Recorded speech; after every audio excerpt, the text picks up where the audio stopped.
Well, folks, it seems Meghan Markle's much hyped as ever brand has hit a rather significant snag, and it's not exactly a small one.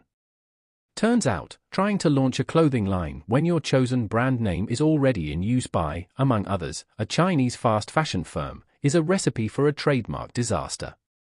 And let's be honest, this isn't just a minor slip-up, it's starting to look like a recurring theme. You'd think with all the resources at her disposal, someone, somewhere, would have done a basic trademark search. But no, here we are, another PR headache for the Duchess, and another example that leaves many people asking, is this oversight, or something else entirely? Because this sort of thing keeps happening, and it really makes you wonder.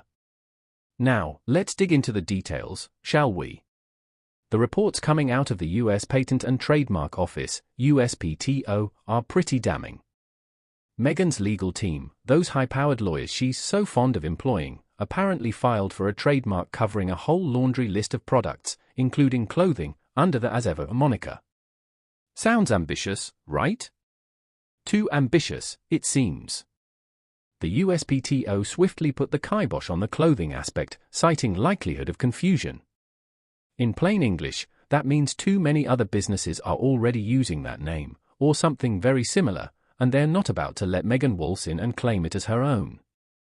And among those already using the name is a Chinese fast fashion company, which is just another layer of interesting issues. It's not just the Chinese company. There are other companies that also hold similar trademarks. This really shows a lack of due diligence. It's almost as if they assumed that her name, her brand, would just overshadow any prior use. It is a level of perceived entitlement that many people find very off-putting. And this isn't the first time Meghan's ventures have run into these kinds of snags. Remember the whole American Riviera orchard rollout? That, too, was met with raised eyebrows and accusations of, shall we say, inspiration from existing businesses. It creates a pattern, doesn't it? A pattern of rushing into things, of perhaps not doing the necessary groundwork, and of seemingly believing that the rules don't quite apply. Now, some might argue that trademark disputes are common, that these things happen.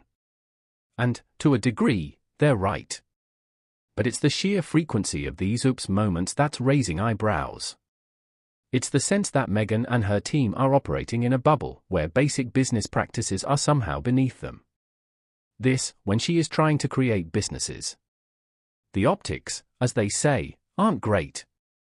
Especially when you consider the narrative Meghan and Harry have so carefully crafted, the narrative of being victims, of being unfairly targeted. But when you keep making these kinds of avoidable errors, it's hard to maintain that victimhood narrative.